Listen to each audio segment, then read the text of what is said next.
Euh, Bienvenue officiellement au Café Rencontre de Québec Aroma où vous me recevez aujourd'hui. C'est drôle parce que j'ai dit à mon conjoint tout à l'heure, je pense à toutes les rencontres que j'ai faites, j'ai toujours ma tasse de café Québec Aroma, mais j'ai toujours été comme mal à l'aise de dire, ah, je ne vais pas boire puis faire une publicité à chaque fois que je prends une gorgée. Mais aujourd'hui, je vais le faire parce que c'est mon matin. Parce que toutes les rencontres, j'étais comme ça, puis je prenais mon café, la tasse tournait, puis je me dis, ben là, pourquoi? Mais c'est ma confidence, c'est une partie de moi-même. Donc aujourd'hui, je vais faire la publicité. Corinne, est-ce que elle avait des problèmes de connexion avec le son? Je ne suis pas certain. Oui, bonjour Gilbert, bonjour tout le monde. Oui? C'est bon, c'est réglé, merci. Je crois qu'on est deux OK. Corinne, hein, j'ai Oui. l'impression, hein. Ouais. Donc, j'avais eu des offres de Philippe et de Sonia Blondeau aussi qui s'étaient offerts à m'interviewer. Puis j'ai pensé que moi, je préférais peut-être plus que, étant donné que plusieurs d'entre vous, vous êtes là, vous avez été là à plusieurs rencontres. Laissez vraiment ouvert que tout le monde puisse vraiment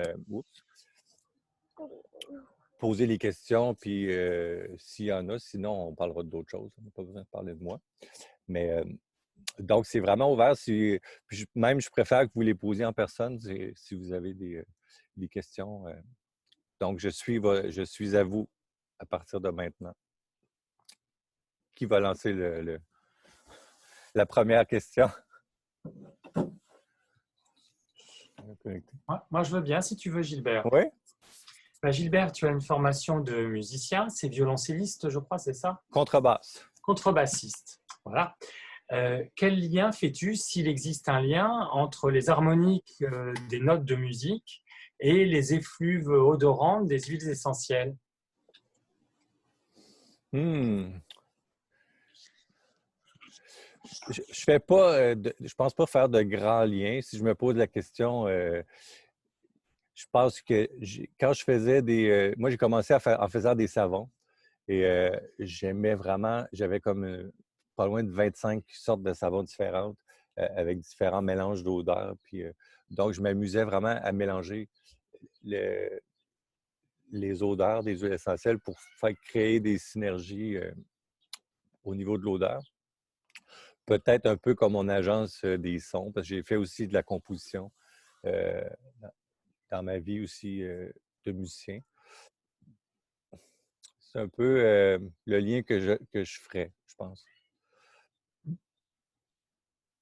Mais à part ça, je ne vois pas beaucoup d'autres liens que je pourrais faire, y compris au niveau des vibrations et tout ça. Je ne suis pas vraiment dans ça. Question surprenante, ça commence bien. Gilbert, moi j'aimerais bien si tu peux nous parler un peu de ton parcours. Alors peut-être il y en a qui te connaissent bien déjà. Moi je suis arrivée dans le milieu des huiles essentielles il n'y a pas très très longtemps. Donc voilà, comment tu es arrivé à tout ça et à être aussi dynamique dans tout ce domaine? Mettons que mon parcours avec les huiles, on pourrait partir de là. Euh, c'est vraiment, j'ai commencé avec les savons. On était chez mes beaux-parents autour de la table et on s'est mis à parler. Ça, c'est il y a 4 ou 5 ans environ, 5 ans. On s'est mis à parler du savon du pays, puis à l'ancienne avec de la cendre et tout ça, du gras animal. Mon conjoint, il aime faire les choses. Moi, j'aime les imaginer, mais lui, il est plus comme dans le faire. Et puis, en revenant à la maison, il dit, ah, on va faire des savons, on s'est équipé avec la soude, tout ça. Et c'est là que j'ai commencé à faire venir des huiles essentielles sur Amazon. C'était Mystic Moment à l'époque. Et c'est là que j'ai commencé à faire des savons. Et puis on a comme parti une petite entreprise comme ça là, pour vendre nos savons avec aux amis et tout. Ça s'appelait Crétouille Savonnette parce que notre chatte, elle n'est pas là, mais elle s'appelle Crétouille. Et donc, il y avait des petits logos de chat, des pattes de chat, tout ça. Puis rapidement, je me suis intéressé aux différentes odeurs qui n'étaient pas les bonnes pour la plupart parce que c'était pas des vraies huiles ou des très bonnes huiles. Mais moi, j'ai un côté collectionneur depuis toujours. J'ai collectionné, quand j'étais petit, des porte-clés, tout ce qui pouvait se collectionner, je le collectionnais. Et y compris la musique. J'ai écouté beaucoup de musique dans ma vie. J'en écoute encore beaucoup. Mon iTunes est plein. Je ne peux plus mettre de musique tellement j'en ai. J'en ai téléchargé aussi longtemps illégalement. Donc, j'ai vraiment des tonnes de musique de tous les genres. Donc, ce côté collectionneur-là est rentré un peu dans les huiles essentielles. Et mon travail je parlerai après de la partie non aromatique, mais donc, rapidement, j'ai acheté beaucoup d'huiles essentielles. Et puis, éventuellement, j'ai réalisé que, je ne sais pas comment c'est arrivé, mais que j'ai comme amélioré la qualité de certaines huiles. Puis là, j'ai comparé les odeurs, je voyais que ça ne marchait pas.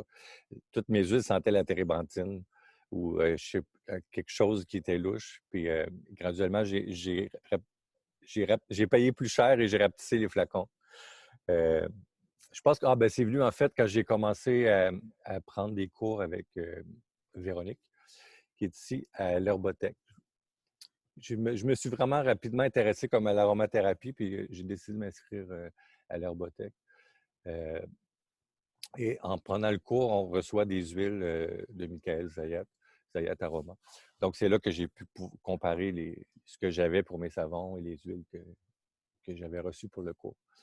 Et puis, éventuellement, j'allais beaucoup dans des groupes aussi, des groupes Facebook que j'ai trouvés comme ça, puis dont plusieurs groupes anglophones.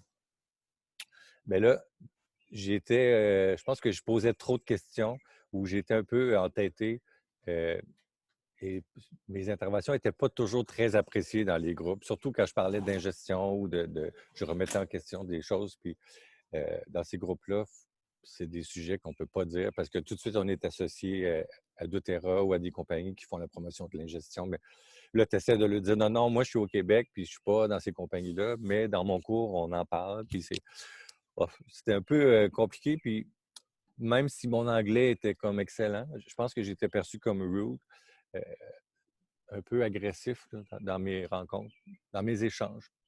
Donc, je me suis fait mettre dehors de la plupart des groupes, des principaux groupes. C'est l'échec de ma vie dans l'aromathérapie. Le reste, ça va assez bien. Mais donc, j'ai décidé de partir mon propre groupe. Et pour justement un groupe où il y aurait pas trop de censure, où est-ce qu'on pourrait laisser les gens échanger et plus librement. Chose que je ne sentais pas dans ces groupes-là quand moi j'y allais. Il y avait toujours une espèce de police d'administrateurs qui était toujours en train de. Je ne sais plus quoi dire parce que. C'est pas une critique. De toute façon, ça a peut-être changé. Ça fait quand même un petit bout que je suis allé dans ces groupes-là. Donc, dans mon groupe, j'ai toujours pris un ton assez poli en vous voyant les gens aussi. Dès le départ, j'ai décidé de vous voyer, même si ici on tutoie tout le temps tout le monde. Donc, automatiquement, j'étais moi-même plus poli, plus respectueux. Donc, j'aurais pas pu me faire mettre dehors de mon propre groupe, mais au moins, j'ai essayé d'instaurer un ton qui. J'ai essayé de m'améliorer, en fait, pour avoir des meilleurs rapports avec les gens aussi, là. Mais en même temps, comme j'ai pas terminé ma formation, c'était clair que je n'allais pas donner des conseils ou quoi que ce soit. Moi, j'étais le rassembleur, mais je ne suis pas celui qui dit quoi faire ou comment faire les choses non plus. De toute façon, on ne donne pas de recette comme telle. Je ne veux pas tout dire dans la même question. Donc, mon parcours, si je veux y aller de plus large, finalement, c'est ça, s'enchaîner. J'ai ouvert la boutique il y a 2 ans et demi, peut-être. Pas la boutique, le groupe. Et l'objectif, c'était vraiment de rassembler des gens. Rapidement, j'ai décidé de ne pas inclure les gens des compagnies à paliers multiples. Parce que je pense que mon objectif, c'était ça a toujours été. Le succès de mon groupe, c'est que je n'ai jamais changé de plan ou de mission. Ça a toujours été clair. C'était d'encourager le développement de l'aromathérapie au Québec. Pour ce faire, je trouvais que de toujours parler de grade thérapeutique puis de remettre les pendules à l'heure sur toute la désinformation qu'on voit qu'on voit souvent chez les gens des compagnies à paliers multiples. C'était plus simple de faire sans eux puis de se développer entre nous. Donc, c'est ça. C'était pas nécessairement de refuser ces gens-là, mais de rassembler tous les gens qui ne sont pas associés à ce genre de compagnie-là. pour aller plus loin, plus facilement, plus rapidement. J'ai, pendant 1 an, invité des gens un par un. Tous les professionnels, je les ai invités un par un. J'allais voir qui faisaient des conférences partout dans le monde, dans des congrès. Euh, ici, on dit mon chum, là, mon copain, il me disait, tu as quand même du culot d'aller écrire à tout le monde pour les inviter. Ben moi, c'était comme mon objectif, c'était mon groupe. Puis donc, si je veux avoir des gens, des professionnels dans le groupe, je les contacte, je les invite. Donc, j'ai écrit à Dominique Baudou, à Michel Faucon, Pierre Francombe, dès ces premières semaines-là. C'est les 3 seuls qui ne sont pas dans le groupe, mais j'ai eu des contacts avec eux. Tu vois, c'est ça. Donc, pour moi, c'est important d'avoir des professionnels pour que les conseils qui se donnent ou l'information qui se véhicule soient aussi d'un certain niveau. J'ose pas le dire, mais mon côté collectionneur, c'est drôle à dire, mais c'est un peu comme si je collectionne des gens d'une certaine façon. Mais faut pas le prendre mal. C'est dans ma nature de faire ça. J'aime avoir une idée de big picture de ce qui se fait dans le monde. Pendant une dizaine d'années, j'ai fait des voyages sac à dos en Europe, beaucoup, pendant 4-5 semaines. J'apprenais les langues. J'aime le monde. J'aime savoir ce qui se fait dans le monde. J'ai appris un peu l'espagnol, un peu le portugais. Donc, pour moi, c'est naturel d'aller voir qu'est-ce qui se passe au Brésil, qu'est-ce qui se passe en Espagne, qu'est-ce qui se passe au Portugal. Au niveau de l'aromathérapie, j'ai invité ces gens-là. Donc, c'est ça. Donc, l'autre aspect du groupe, c'était aussi si je veux que l'aromathérapie se développe et éventuellement peut-être empêcher les compagnies comme doTERRA de prendre du terrain. Parce que j'ai rapidement compris que c'était peut-être pas idéal pour l'aromathérapie dans le monde en général. Donc, je me suis dit, il faudrait encourager les compagnies québécoises, les mettre de l'avant, les faire connaître. Donc, j'ai rapidement contacté tous les producteurs. La plupart ont embarqué dans mon aventure. Je suis allé visiter moi-même aussi en personne toutes les différentes compagnies. Je suis allé à Bromont chez Zayat, visiter Elixir, visiter les gens, aller dans les salons, aller voir les kiosques. Donc, pour moi, c'est naturel de rassembler tous ces gens-là pour développer tout ça ici. Éventuellement, ce qui m'a surpris, c'est qu'il y a eu beaucoup de membres de l'Europe qui se sont joints. C'était un plus et souvent, même, ces gens-là étaient un peu plus dynamiques même. Donc, c'était intéressant de voir tous ces échanges-là. Puis je trouvais ça super intéressant de rencontrer tous ces gens-là qui sont ici même aujourd'hui avec nous. C'est ça, en gros. Puis ensuite, après 1 an, c'était tout à fait naturel pour moi d'avoir une boutique où je rassemble les produits de tous ces gens-là. Je parle des producteurs et aussi les différentes compagnies, mais aussi les auteurs qui étaient rendus maintenant dans le groupe. Tout ça, ça a commencé avec l'idée de faire venir les livres de Michel Faucon, le traité, les gros livres bleus, là, qui étaient difficiles à trouver ici. Et je m'étais dit, on va acheter une caisse, puis on va se les distribuer, on va les faire venir, on va économiser sur la poste et tout. Donc, l'idée de la boutique est partie vraiment de cet achat regroupé des livres de Michel Faucon. Finalement, je n'ai jamais eu les livres, mais la boutique est venue au monde. Et dans cet esprit-là, moi, je ne suis pas... maintenant, j'essaie de changer, de me convaincre que oui, je peux être un homme d'affaires, même si ça ne fait pas partie de mon histoire. Ben, c'était pas pour faire de l'argent. Pour moi, c'était de partager tous les produits qu'on puisse acheter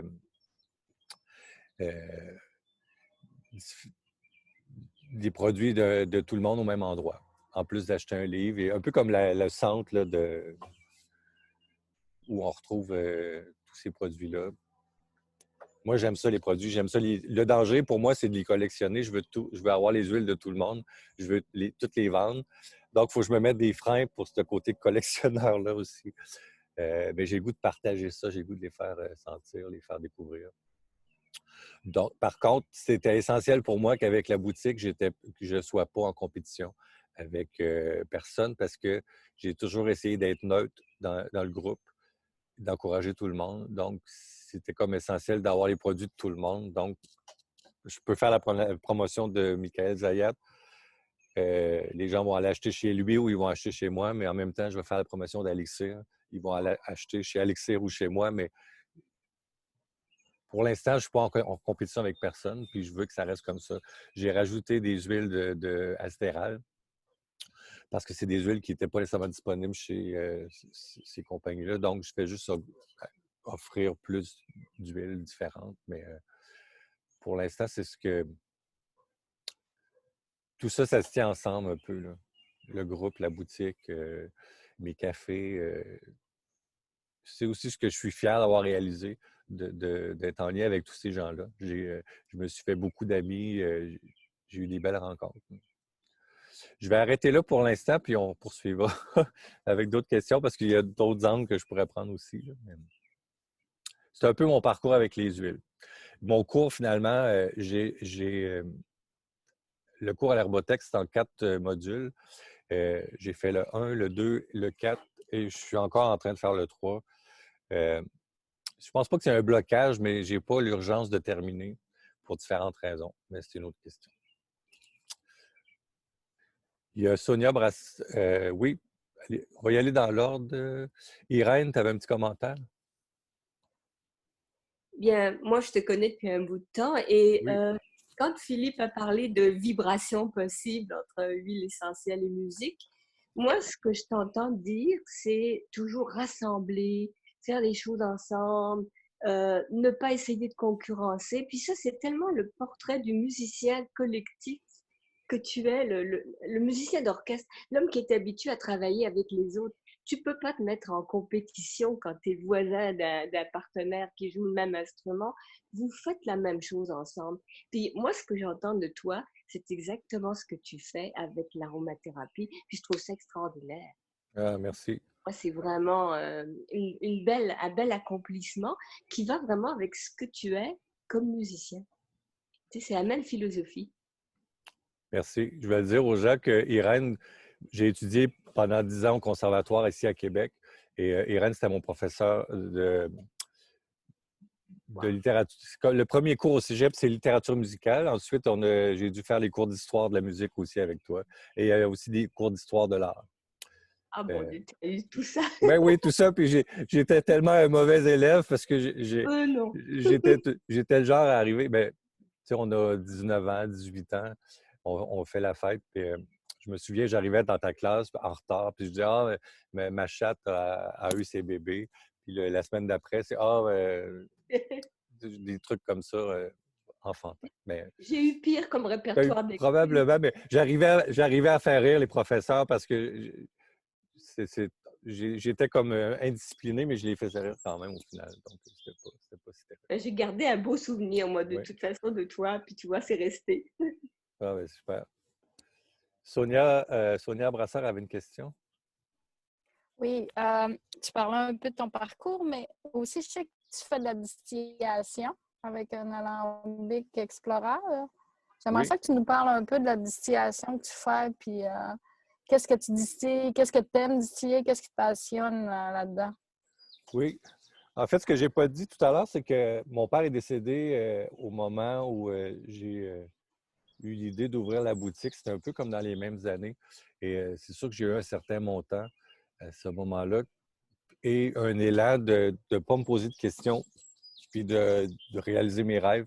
C'était un peu fou d'ouvrir une boutique avec les produits de tout le monde. Tous les livres, tu sais, j'ai quand même un investissement et je n'avais jamais été dans ce domaine-là non plus. Et avec le groupe, j'ai connu Benoît Roger qui développait l'Explorer. À cette époque-là, il en fait encore aussi. Il organisait des classes qu'on avait rassemblé des gens là à Québec et à Montréal, ou de différentes classes. Une sur la distillation et la chimie des huiles essentielles. Il y en a une autre aussi sur l'analyse des huiles essentielles, les chromatographies, tout ça. Donc, j'avais été une classe que j'avais organisée pour le groupe. C'était justement au conservatoire qu'on avait les locaux et l'espace et tout. Puis j'avais vu ça, ça m'a vraiment intéressé. Et c'était quand même de l'argent, mais là, j'avais eu comme un peu d'argent, puis je me suis lancé là-dedans. Sans trop me poser de questions. Puis, comme je disais, mon conjoint, lui, il aime faire les choses. Fait que pour lui, c'était comme wow, et ça l'intéressait aussi.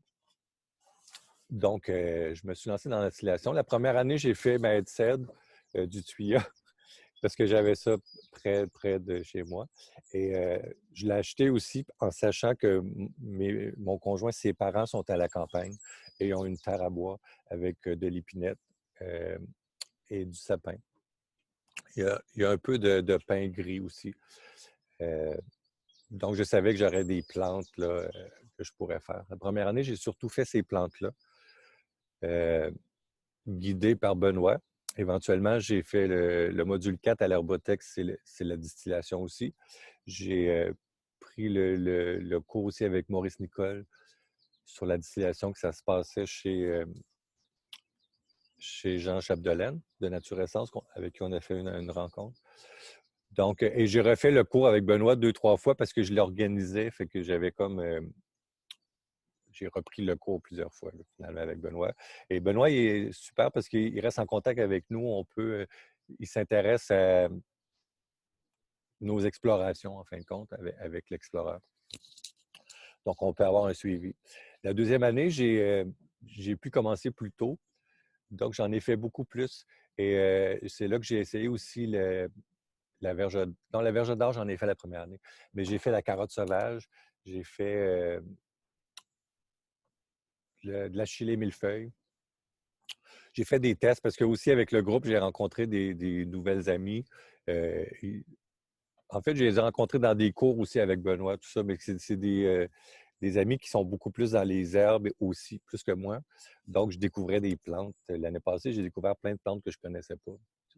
Et on a fait des tests pour les hydrolats. Tout. Il n'y avait pas toujours beaucoup d'huiles essentielles, mais en tout cas, j'ai fait des belles découvertes. Donc, en gros, c'est les plantes que je disais. Je l'ai fait pour le plaisir principalement. Par contre, étant donné que j'ai un logo et une compagnie, ben, je peux m'amuser aussi à les embouteiller puis à les vendre, mais c'est certain que je n'ai pas une grande production. La première année, j'en avais envoyé aux États-Unis. Il y avait une dame qui vendait des huiles très pointues, comme de petits producteurs. J'avais envoyé comme un 500 millilitres de verge d'or, je crois. Donc là, j'étais comme importateur. Mais autrement, c'est vraiment pour ma boutique puis les amis. Cette année, je vais essayer d'en faire des plus petits formats. J'aime ça donner des cadeaux dans ma boutique quand les gens achètent. Puis je pourrais donner des petits formats. Mon problème, c'est que les étiquettes, je ne suis pas capable de faire des belles étiquettes de 5 millilitres. Tu prends où tes étiquettes, finalement? Je pense que je peux le dire, c'est Karine de Camélia qui est bien équipée pour faire des étiquettes pour elle, ses produits. Camélia Aromathérapie. Donc, c'est elle qui... je lui envoie mon truc, puis elle m'imprime mes étiquettes. Oui. As-tu une préférence dans tes huiles essentielles? As-tu une chouchou ou tu les aimes tous? Ben, j'aime le faire. Je ne sais pas si je peux vous montrer. Ben, j'ai comme un... Ben, je fais ça comme à côté du barbecue chez nous, là, sur le balcon. Ce que j'aime, c'est un genre de 5 à 7 avec l'odeur.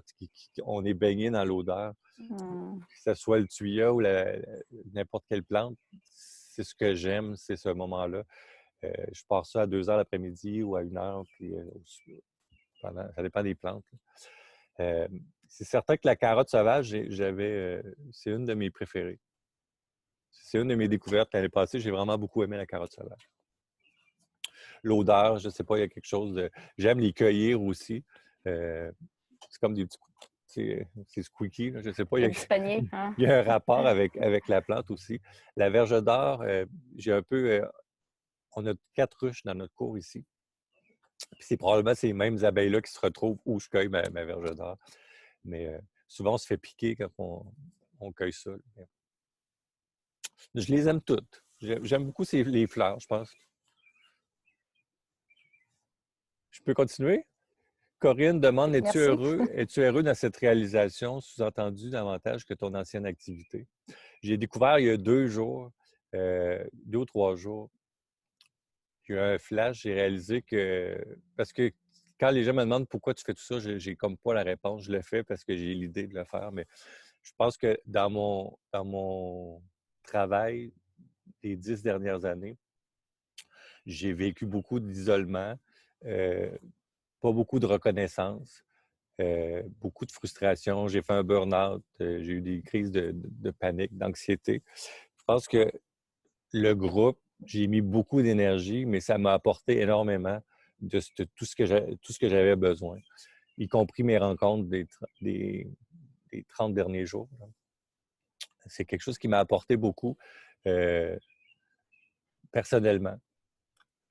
Donc, je pense que j'ai trouvé un équilibre dans ça, même si c'est un peu excessif et complètement pas équilibré de toujours être sur Facebook, puis gérer un groupe, puis tout faire ça. Mais moi, ça m'a apporté beaucoup parce que dans mon travail de bibliothécaire pour l'orchestre, j'ai beaucoup de temps seul. Ça fait 20 ans que je travaille pour l'orchestre. Je suis le plus ancien employé de bureau. Les gens ne savent pas trop ce que je fais. Je suis comme un peu un statut un peu particulier. L'administration, les gens, ça change beaucoup, les patrons, tout ça. Chacun arrive, ils ont leur travail. Donc, j'avais beaucoup d'isolement, puis je pense que ça m'a fait sortir de l'isolement. Puis ça m'a apporté une reconnaissance que j'avais besoin aussi. En même temps, c'est même pas centré sur moi. C'est une reconnaissance dans ce que je fais de rassembleur, mais pas pour nécessairement mes idées ou mon enseignement ou aussi, dans le domaine de la musique, quand j'ai arrêté, c'est que j'étais pas super à l'aise dans ma personnalité pour être quelqu'un d'avant-scène, même si j'ai un instrument un peu d'accompagnement, la contrebasse. Cette pression-là de performance, c'est comme... C'était jamais parfait, il fallait toujours que je sois encore meilleur, meilleur. Donc, je me mettais beaucoup de pression. Tandis que là, je pense que pour revenir à mon histoire de diplôme, en n'étant pas professionnel, j'ai pas cette pression-là de performer. Moi, je peux juste être là puis connaître les gens, les rassembler. J'ai pas à dire non, non, c'est 3 gouttes ou tel pourcentage ou être la référence et me positionner dans une façon de penser plus qu'une autre. Je pense qu'inconsciemment, je suis plus à l'aise dans ce rôle-là. Et j'avais surtout pas envie d'avoir de la pression de performance.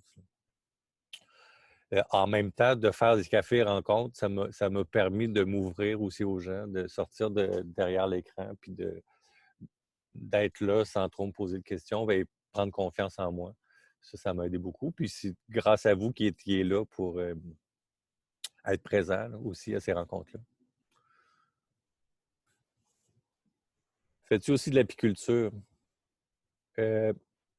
Au début, j'avais mon soute, mon habit. Ben, je l'ai encore. Mais il y a un écureuil qui l'a mangé pendant l'hiver. Mais c'est pas quelque chose qui me fascine, qui me passionne. Donc, non, j'en fais pas vraiment. C'est sûr que je vais aider Eric quand c'est le temps d'extraire le miel.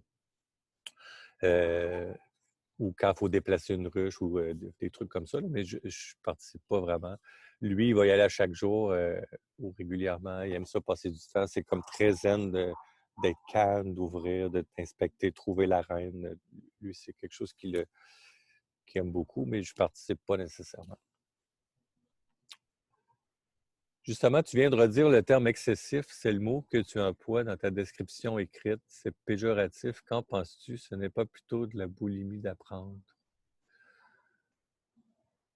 Je ne suis pas certain que j'ai une boulimie d'apprendre, mais je pense que quand je dis excessif, c'est que je suis quelqu'un de passionné et je vais souvent aller au fond des choses.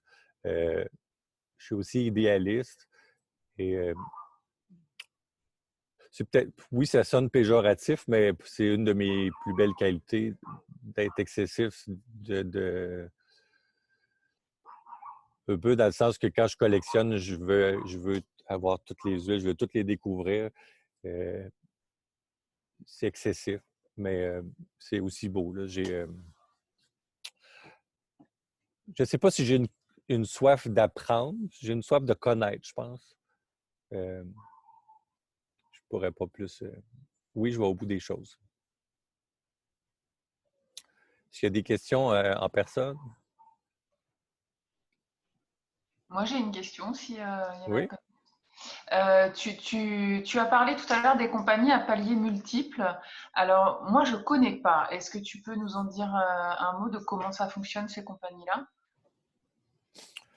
C'est pas le sujet que je préfère. C'est pas le sujet auquel j'ai le goût de parler beaucoup, nécessairement, là. Euh, moi, quand j'étais dans mes découvertes, après avoir utilisé des mauvaises huiles, j'ai aussi découvert sur un groupe, quelqu'un parlait des huiles, puis je me dis, voyons, pourquoi qu'elle parle toujours d'huile en fonction de. On dirait qu'elle veut nous en vendre. Puis là, j'ai dit, est-ce que tu veux nous en. Est-ce que tu en vends? Tu sais, j'étais vraiment comme un peu naïf. Là, j'ai compris, ça marche comme ça. Ils m'ont envoyé des échantillons euh, et que j'ai lu le petit catalogue, les belles couleurs, les photos, tout ça, les textes, puis je trouvais ça le fun. J'ai même pensé m'embarquer dans ça pour en vendre au début parce que je découvrais les huiles, je trouvais ça intéressant aussi. Mais finalement, c'était comme pas pour moi. Euh, moi, tu sais, je milite contre ça ouvertement, mais je respecte le choix de chacun. Je pense qu'il y a des gens qui veulent. C'est une belle opportunité peut-être pour les gens qui veulent se lancer en affaires ou vendre des huiles et tout ça. Donc, moi, je respecte le choix de chacun. Ce que j'aime pas, c'est. Je vais revenir à mon côté idéaliste de tout à l'heure. Je suis parfois intolérant parce que je suis très idéaliste, puis c'est pour ça que je ne suis pas capable de faire de la politique. Parce que je deviens vraiment entêté et j'ai aucune tolérance à la stupidité et au mensonge, entre autres. Donc, quand j'entends des gens dire des choses qui sont fausses, ça me fait comme une crise de nerfs à la limite, là. C'est mon côté obscur. Donc, on entend souvent, ici, c'est quand même assez populaire et souvent, j'entends des commentaires. euh, Seulement ces huiles-là peuvent être ingérées. Mais c'est faux. Ça vient me chercher à un moment donné parce que j'essaie de leur expliquer. Puis, ah non, parce que c'est ça. Il y a beaucoup de demi-vérités, de mensonges. euh, puis que les gens, c'est pas nécessairement de mauvaises intentions. C'est ce qu'ils savent, c'est ce qu'ils disent. Mais moi, dans ma tête, je suis quelqu'un d'honnête. Puis je dis pas de mensonges, puis je fais pas des raccourcis. Si je le sais pas, je vais pas le dire. Donc, c'est ça qui me tanne avec ces compagnies-là. Euh, c'est les gens qui sont en bas de la pyramide, un peu, qui vont dire un peu n'importe quoi, puis qui désinforment. Cette D'accord. désinformation-là, ça m'agresse beaucoup, je pense. Puis j'ai pas envie d'avoir ça dans mon groupe, puis qu'on soit toujours en train de rectifier puis de corriger. Parce que de toute façon, ces gens-là, ils rapidement, ce qu'ils veulent, c'est vendre parce qu'ils remplissent leurs armoires d'huile, puis ils doivent en vendre, ils doivent en vendre. Et c'est axé sur le produit et non l'éducation et l'apprentissage de l'aromathérapie. Ils vont D'accord. vendre tel produit parce que. Puis il y a toute une tactique de vente et tout. Moi, ça ne m'intéresse pas. J'ai Et eu de la donc, chance, je les ai pas croisés encore, c'est très bien. oui, ben, puis en même temps, les produits sont sûrement très bons aussi, sont simplement beaucoup trop chers. Et c'est là que viennent les demi-vérités c'est qu'ils sont plus chers parce qu'ils sont plus purs. Mais tu peux pas être plus pur que pur. Ils sont plus chers parce que tu peux les ingérer, puis c'est les seuls parce que les autres sont. Non. Euh, c'est comme de dire. Je ne veux pas embarquer là-dedans parce que hier, j'ai été obligé d'éditer la rencontre d'hier. Mais de dire qu'on a accès à des fournisseurs une élite au niveau des fournisseurs que peu de personnes ont accès, ça sous-entend que toutes les autres compagnies n'ont pas accès à ces fournisseurs-là. Mais je trouve que je ne suis pas à l'aise avec ça. On peut avoir accès à des très bonnes huiles et l'autre aussi, ton compétiteur a accès aussi à des très bonnes huiles. Mais j'aime pas qu'on joue avec les mots parce que au lieu d'informer les gens, ça devient un peu de la désinformation. Et le monde sont déjà assez mêlés, on ne va pas en rajouter. Euh, donc, c'est ça. Je pense qu'on peut faire beaucoup sans ces compagnies-là. Et de toute façon, on ne peut pas se battre contre eux parce qu'ils sont des géants. C'est David contre Goliath. Moi, j'ai choisi de le faire au Québec parce qu'on a une situation un peu particulière où on est un peuple comme francophone dans une mer d'anglophones. L'aromathérapie qu'on pratique au Québec est de culture francophone, l'aromathérapie scientifique. contrairement au reste du Canada, contrairement aux États-Unis. Ben, je ne veux pas diviser tout ça, là, mais je me suis dit peut-être qu'on peut faire une différence au Québec et un peu empêcher ces compagnies-là de prendre du terrain. C'était très idéaliste, très ambitieux, puis peut-être que je ne réussirais pas, mais j'ai ouvert mon groupe dans cet esprit-là, de faire une différence ici. Puis je pense j'y crois. Je pense qu'au Québec, on peut faire la différence avec les huiles essentielles, même si on n'est pas Je beaucoup. pense. Puis j'ai eu le support de vous tous, les Européens aussi, qui ont embarqué dans le groupe, puis qui partagent leurs connaissances et tout. Je suis un peu idéaliste, peut-être. Non, moi, je suis au Québec, mais je pense que Gilbert, tu as fait la différence. En tout cas, petit à petit, peut-être, là, mais moi, je trouve que tu fais une bonne différence dans la perception des huiles essentielles, puis comment se l'approprier, effectivement, puis le partage, puis l'échange gratuit, puis tu vois que c'est pas un côté monétaire, puis etc. Non, je pense que tu fais vraiment même une bonne différence au Québec. Moi, je suis Ouais. Tant persuadée. mieux. À un moment donné, j'ai dû à me repositionner dans le sens que j'étais un peu en guerre contre doTERRA et c'était malsain parce que je ne veux pas être comme dans l'agressivité. J'ai un peu changé ma formule, comme je réunis des gens. Je réunis des gens qui ne sont pas associés à ces groupes-là. Donc, ça m'a permis, moi, d'être en paix avec moi-même, d'être plus pacifique dans mon combat. Puis ensuite, les choses se sont placées d'une façon que ces deux mondes parallèles, on n'est pas dans les mêmes intérêts, je pense. Ces gens-là, ils vendent des produits, ils adorent leurs produits, ils ont le droit de le faire, puis on ne se croise pas. Nous, on fait de l'aromathérapie, eux, ils vendent le produit. Puis, dans le fond, on peut coexister au final. C'est juste que moi, je vais... Parce que moi, ouais. j'étais un peu comme toi, je faisais partie de plein de groupes, puis quand j'ai trouvé le tien, j'étais bien contente parce que j'aime pas la pression, j'aime pas sentir qu'il y a autre chose en arrière, etc. J'aime mieux qu'il y ait un but et un apprentissage. Fait que, oui, tu fais la différence. Bon, tant mieux. Philippe demande comment peux-tu définir ta sensibilité à l'aromathérapie entre la tradition anglaise et l'école scientifique française? Moi, j'aime comprendre les systèmes. Je pense que j'aime avoir une vue d'ensemble. Et c'est pas certain de comprendre bien la question, mais mon analyse n'est pas très. Je ne sais pas, Philippe, peux-tu préciser ta question peut-être? Oui, bien sûr. Il y a deux écoles qui se sont longtemps ignorées, puis qui se sont affrontées. L'utilisation des huiles essentielles en Angleterre, elle est surtout liée au massage, à l'olfaction, et elle est empirique. Elle ne s'assied pas sur des études scientifiques comme l'aromathérapie telle qu'on la pratique en France avec des doses pondérales qui ressemblent beaucoup à l'allopathie, peut-être un peu trop. Donc, on est en train de revoir tout ça. Mais est-ce que toi, tu es ouvert aux deux approches ou est-ce qu'il y en a une qui a plus d'affinité avec toi, mais toi personnellement? Oui. Je passe tellement de temps dans l'organisation, dans le groupe, les rencontres, tout ça, connaître les gens, que finalement, j'ai moins de temps pour l'étude comme telle de l'aromathérapie, que ce soit dans un côté ou de l'autre.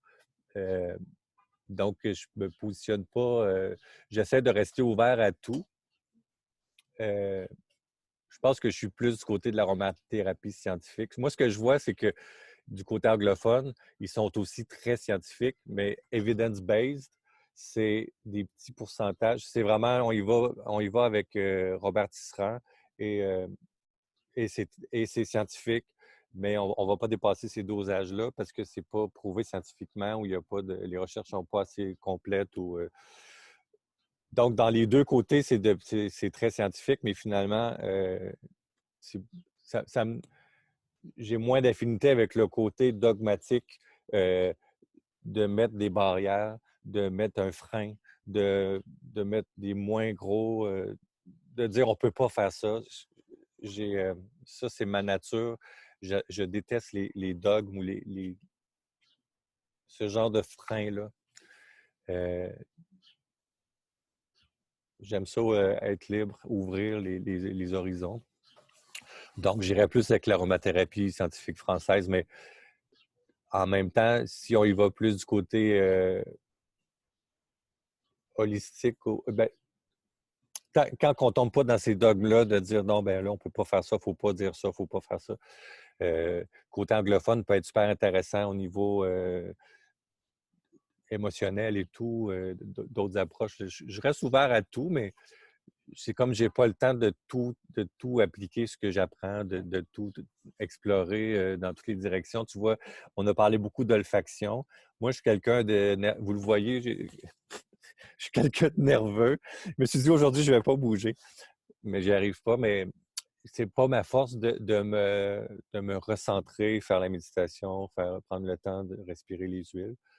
Je le fais, mais je n'ai pas l'impression que je le fais de la bonne manière ou avec le bon, tout le calme nécessaire. C'est quelque chose que j'aimerais explorer davantage. Mais j'ai quand même mes huiles préférées qui m'accompagnent, avec qui j'ai mes petits rituels, mais je ne suis pas sûr d'aller aussi loin que je pourrais au niveau de l'olfaction et ces trucs-là. La zone où je suis le moins à l'aise, euh, c'est quand on commence à parler de fréquence. J'ai un côté très spirituel à ma. Oui. Puis j'ai un côté très rationnel, mais des fois, c'est de la misère à croiser les deux mondes. Euh, j'ai la. Moi, je vais arrêter là, puis on va poursuivre. Je trouve personnellement que ton site, c'est une petite mine d'or, un lieu de référence où les informations sont déjà filtrées. On peut partager nos expériences, nos doutes, etc. Et on laisse place à la discussion avec respect. On s'y sent moins seul dans notre exploration et notre passion. Bravo, c'est une réussite. Merci, Manon.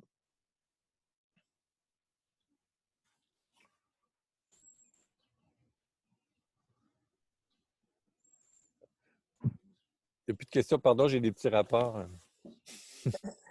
Ben, s'il n'y a pas de questions, Ouais. peut-être j'en poserais une, c'est France.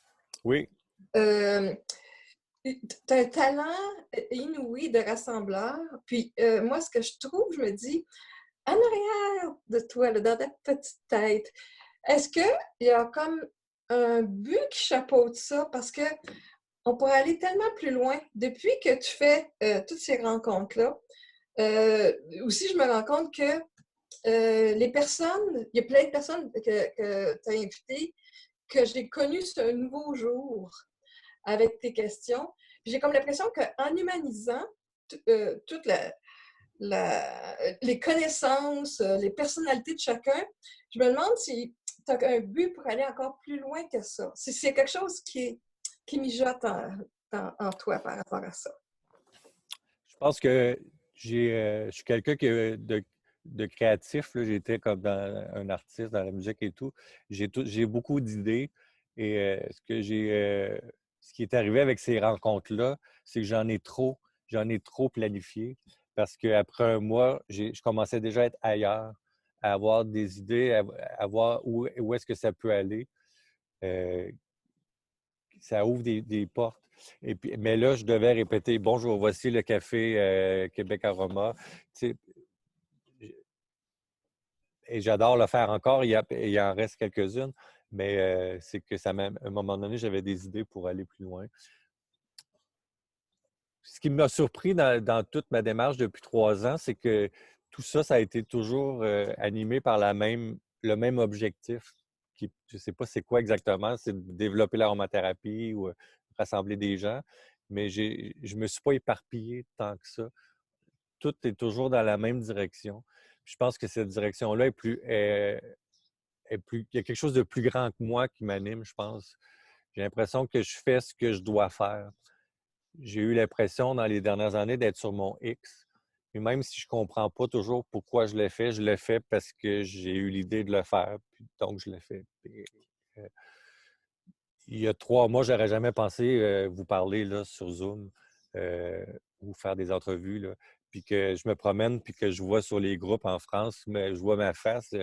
C'est comme un peu.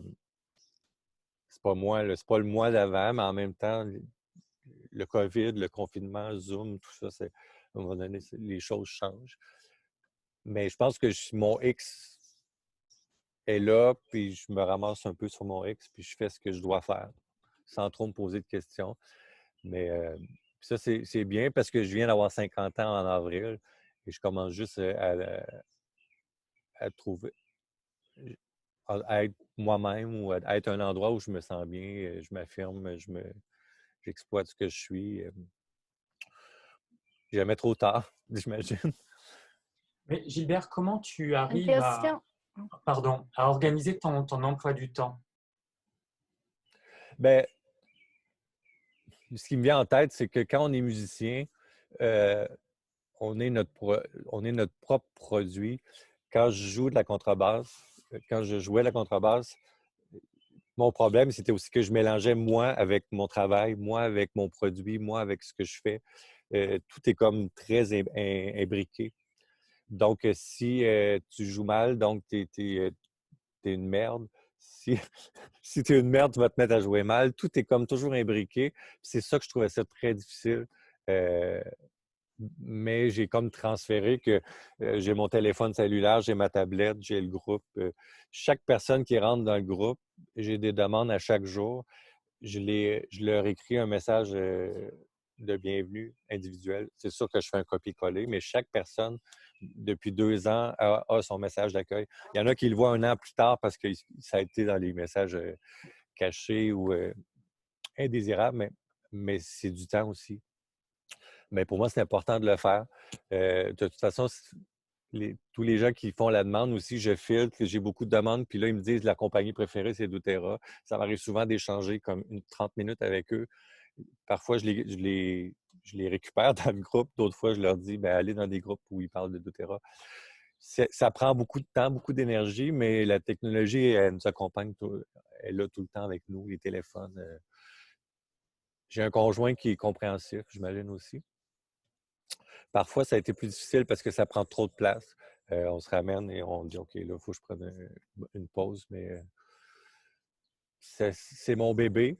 J'ai de la misère à admettre d'autres administrateurs ou à aller chercher de l'aide parce que c'est vraiment mon bébé. Je veux comme tout contrôler, là.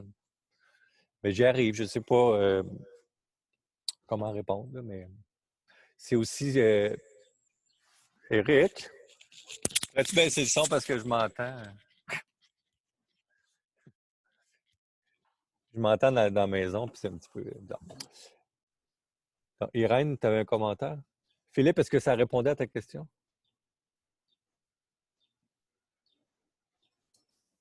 Bon. Ben moi, je suis un gros zéro en huile essentielle, mais je m'intéresse, puis je me traite d'une manière souvent très empirique, mais ce que j'ai découvert à travers ton site et à travers les conférences, c'est des gens extraordinaires, d'une grande humilité, d'une grande passion, puis qui sont d'une générosité à partager leurs connaissances, même justement avec des zéros parfaits comme moi. Et ça m'a ouvert énormément d'horizons. Alors, je trouve ça extraordinaire parce que je commence à comprendre des choses, je commence à découvrir, puis je sens un peu une envie d'aller plus loin aussi. Puis c'est grâce à toi, puis c'est grâce à ce groupe que je trouve vraiment fabuleux. Alors, un immense merci pour ça. Vraiment. Ben, ça me fait plaisir. Puis je suis content, Irène, de te voir là à plusieurs des rencontres de vraiment différents sujets. Il y a des journées où tu dis, ah là, c'est trop scientifique, ça me rejoint moins, mais d'autres fois où je voyais que ça rejoignait les gens et tout. Je pense que c'était intéressant de découvrir différentes personnes. J'essaie de ramener toujours mes rencontres à la personne, à leur vécu, à leur parcours, pour deux raisons. Pour parfois les sortir les emmener ailleurs. Souvent, les gens sont habitués de faire des conférences, donner des classes, ils ont leur cours. C'est facile pour eux de revenir dans dans des réflexes, de partager des trucs. J'essayais aussi parfois de les emmener ailleurs, parler d'autres choses. Pas pour les déstabiliser, mais les amener un peu ailleurs. Et pour moi, c'est important de connaître comment c'est arrivé les huiles, qu'est-ce qui les motive, qu'est-ce qui les passionne, tout ça. C'est ce que j'essayais de faire. Parfois, c'est plus difficile, mais je laisse les gens aussi être et ça nous permet de les découvrir. J'ai perdu un peu le fil, mais c'est ça. J'ai une Ça, question, moi. oui. Est-ce que tu pourrais nous parler d'une expérience personnelle avec des huiles essentielles que tu as eues avec l'anxiété, le stress ou une autre expérience selon ton choix que tu as vécu? Ben, j'ai une mauvaise expérience, puis peut-être que certains pourront m'aider. Moi, j'aime beaucoup le vétiver et le nard de l'Himalaya. Et moi, ma table de nuit, il y a comme 30 ou 50 huiles. Ça dépend des semaines. Mais j'avais un livre sur les huiles sacrées, donc j'ai toutes mis les huiles sacrées sur ma table de nuit. Puis, sinon, j'ai un autre livre, là, je ramène d'autres huiles parce que je veux les découvrir. Mais le nard et le vétiver sont des huiles que j'aime vraiment beaucoup. Mais j'ai eu des mauvaises expériences avec les deux ou une d'elles, mais je ne suis pas certain laquelle. C'est que au lieu de me détendre, me centrer, m'apaiser, euh, c'est arrivé à 2 reprises que ça m'a vraiment hyper stimulé, puis j'ai pas dormi de la nuit. Puis, je sais pas si quelqu'un peut m'expliquer pourquoi avec soit le nard ou le vétiver. Est-ce que c'est possible que ça peut être comme trop stimulant ou j'en mettais sur le poignet, j'ai vraiment comme senti. Ça, c'est une mauvaise expérience que j'ai eue, puis je trouvais ça dommage parce que j'aimais ça, euh, m'imprégner de ces huiles-là en me couchant. Mais en même temps, je ne veux pas comme faire de l'insomnie toute la nuit. Là. Fait que j'ose pas. C'est des huiles que j'aime beaucoup, mais pendant le confinement, c'est curieux, j'ai eu besoin de d'autres types d'huiles complètement. Je suis allé plus avec la lavande, euh, une lavande d'altitude, là, ou le petit grain bigarade, bergamote qui me disait rien puis que j'ai redécouvert dernièrement. C'est complètement ailleurs que mes trucs terreux. C'était quoi la question déjà? Les expériences que j'ai avec des huiles? Ouais. Une expérience que tu as vécue ou que tu as utilisé les huiles, puis ça t'a été. Ton expérience que tu viens de dire est correcte aussi. Mais avec ton stress, ton anxiété, tu as vécu, je pense, un Bernard que tu disais tantôt, est-ce que tu as utilisé certaines huiles? Est-ce que. Euh, c'est vraiment ces huiles-là, le vétiver, qui m'amène vraiment un genre de réconfort. Là. Euh, c'est parce que j'ai encore des problèmes d'anxiété et ma toux est 50% reliée aussi à l'anxiété ou des serrements, un peu des crises de panique. Donc, j'ai évidemment pas réglé le problème. Là. Donc, je ne peux pas vous dire, ah, j'ai pris ça puis ça a réglé tous mes problèmes d'anxiété. Là. Mais il y a certaines huiles que pour moi, c'est vraiment comme un réconfort. Là. Ça m'enveloppe. Je pense que Apaise. ça me fait du bien. Par contre, j'ai les poumons très sensibles aussi. Donc, tout ce qui est olfaction, l'autre raison pourquoi je n'ai pas encore exploré beaucoup, c'est que je dois y aller doucement parce que ça me fait tousser si j'y vais trop à fond à respirer les huiles. Merci. Muriel? Oui, je voulais te dire que ce n'est pas une très bonne idée de garder tes huiles essentielles sur ta table de nuit, parce que même si les flacons sont fermés, les odeurs passent et tout se mélange et je ne pense pas que c'est l'idéal. OK. Et c'est vrai que, bon, le chat. Mais c'est sûr que souvent, c'est transitoire. Ça finit par changer. Là, à un moment donné, je prends toutes mes huiles, je vais les resserrer à leur place. Mais je me ramasse toujours que j'en ramène. C'est comme l'incontournable. Mais je comprends. Peut-être que Ouais, ça m'aiderait aussi à mieux respirer. ouais. Et moi, je peux dire que parfois, je vais respirer une huile essentielle avant d'aller dormir. J'ai bien dormi, alors je me dis, ça y est, j'ai trouvé. Et le lendemain, je refais exactement la même chose et ça ne marche pas, quoi. Donc, ça dépend dans quel état tu te sens. Et puis, il faut changer. Il faut pas que ça devienne une habitude parce qu'autrement, il n'y aura plus d'effet, je pense. Oui. Voilà. Merci. Philippe? Oui, ben écoute, je vais dans le même sens que Muriel, qui a tout à fait raison par rapport aux odeurs sur la table de nuit, mais j'irai même plus loin, c'est qu'un flacon d'huile essentielle, ce sont des molécules énergétiques. On peut très bien considérer que la porte d'entrée de l'aromathérapie, c'est aussi des soins énergétiques qui travaillent sur l'énergie. Quand vous mettez ou quand tu mets un certain nombre de flacons d'huile essentielle sur une table de nuit, ça fait beaucoup de monde. Beaucoup de monde, et ça peut totalement perturber le sommeil, même s'il n'y a aucune fuite des flacons.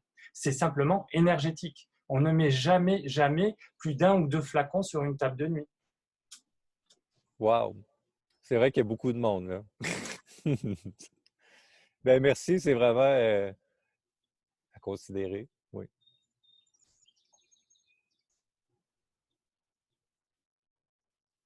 Est-ce qu'il y a d'autres commentaires? Moi, j'aurais une question. Oui, Moi, c'est Irène. oui. J'aurais une question, c'est parce que depuis hier, il y a des gros incendies au Québec. Et moi, hier, j'ai été très incommodée par les odeurs très âcres de la fumée, malgré le fait que ce soit à des centaines de kilomètres. Puis, ça m'irrite un peu la gorge. Puis, je me demandais, est-ce qu'il y a quelque chose qui pourrait aider à respirer pour arrêter de penser à ça? Parce que là, je suis enfermée, j'ai fermé mes portes patio, je ne veux pas aller dehors, ça sent trop fort Oh. à cause du vent. Alors, je ne sais pas si quelqu'un pouvait me donner une petite suggestion là-dessus. Philippe?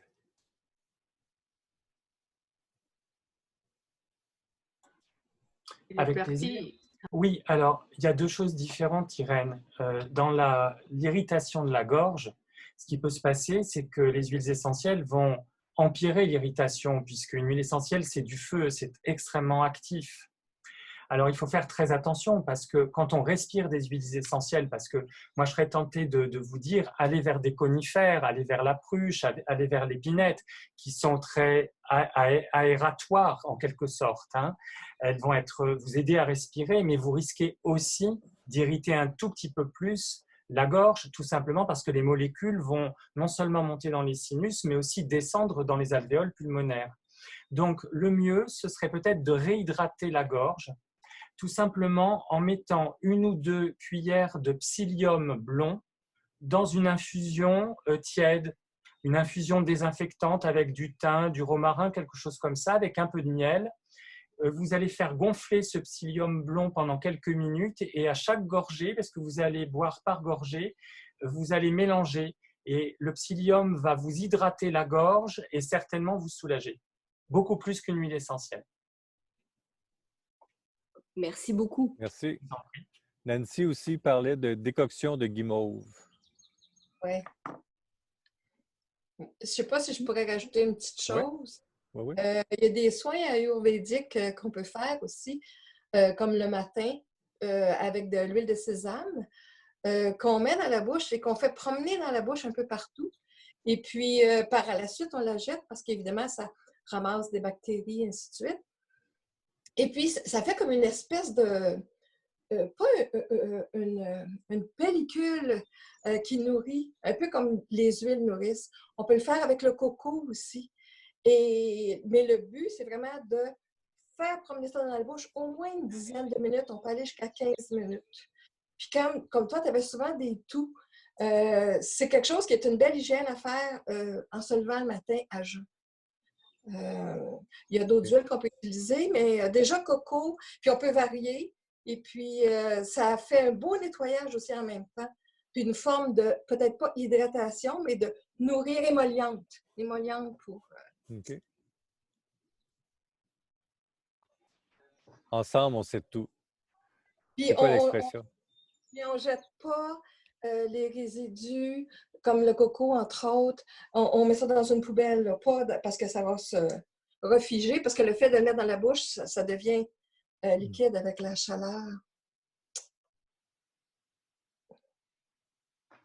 Gilbert, est-ce que tu partagerais avec nous ton top 3 des livres d'aromathérapie?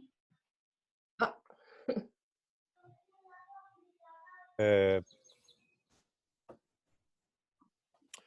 C'est dur parce que il y a les livres que je recommande dans le groupe. Il y a les livres que moi j'aime. Puis il y a tous les livres que j'aimerais lire, mais j'ai pas eu le temps encore. Je pense que les livres de Françoise Quick-Marinier, Le guide Terre vivante, il y a quelque chose qui me tracasse, c'est qu'un de ses autres livres, ça s'appelle Huile essentielle. Je pense que c'est 15 ou une vingtaine d'huiles qui sont présentées dans le livre et on peut tout faire avec ces huiles-là. Ce qui m'embête, c'est qu'il y a l'hélicryse parmi ces choix-là. Et dans la plupart des recettes, il y a beaucoup de gouttes d'hélicryse. Puis je me dis, moi, ça coûte cher à utiliser. C'est un livre qui est bien fait, que j'aime beaucoup, mais que je questionne le choix de l'hélicryse parce que je trouve ça cher. Mais j'imagine que ça doit super bien fonctionner dans les recettes. Donc, c'est pas le top 3, mais je pense que les livres de Françoise Quick. Moi, j'ai beaucoup aimé le guide des soignants de Anne-Laure Jaffrello. C'est pas un livre qu'on lit comme du début à la fin, là, mais toute la partie du début, je trouve que c'est bien expliqué. J'aime la clarté de son écriture, de son approche. Sinon, moi, j'ai utilisé longtemps, avant d'avoir la boutique, avant d'avoir tous ces livres-là, Daniel Festi. Je pense que tout le monde au Québec, plusieurs, on a la Bible de Daniel Festi. Je trouve qu'elle était pratique, plusieurs, on a passé par là, mais j'avoue que j'ai plus le temps vraiment d'utiliser des livres pour aller chercher des recettes ou des trucs. Je passe beaucoup de livres. Mais j'irais plus au niveau de la confiance au bon dosage, aux bonnes. Parce qu'il y a beaucoup de livres qui sortent, mais il y a beaucoup de copier-coller. À un moment donné, tout le monde dit la même chose. Et c'est juste des livres avec des fiches. J'aurais confiance en Anne-Laure et en Françoise Quick, entre autres. Je pourrais dire ça.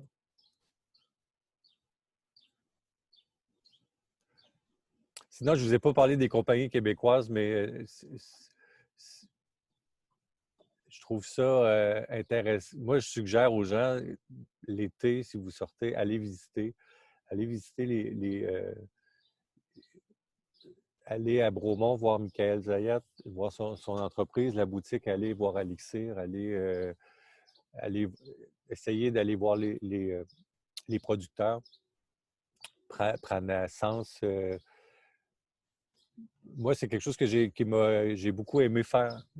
On l'a fait 2 étés de suite et de aussi voir comment ça fonctionne, comment ces gens-là sont passionnés.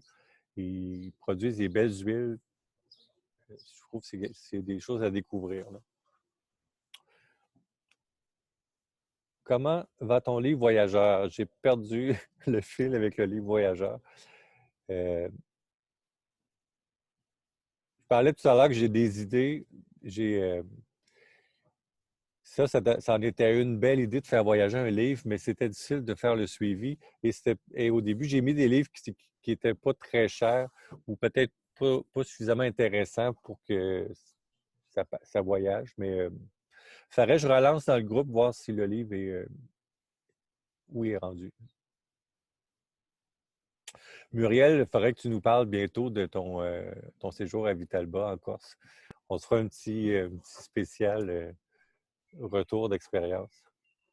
Oui, c'était génial. Oui. Je vous remercie d'avoir pris le temps de vous intéresser à moi aujourd'hui.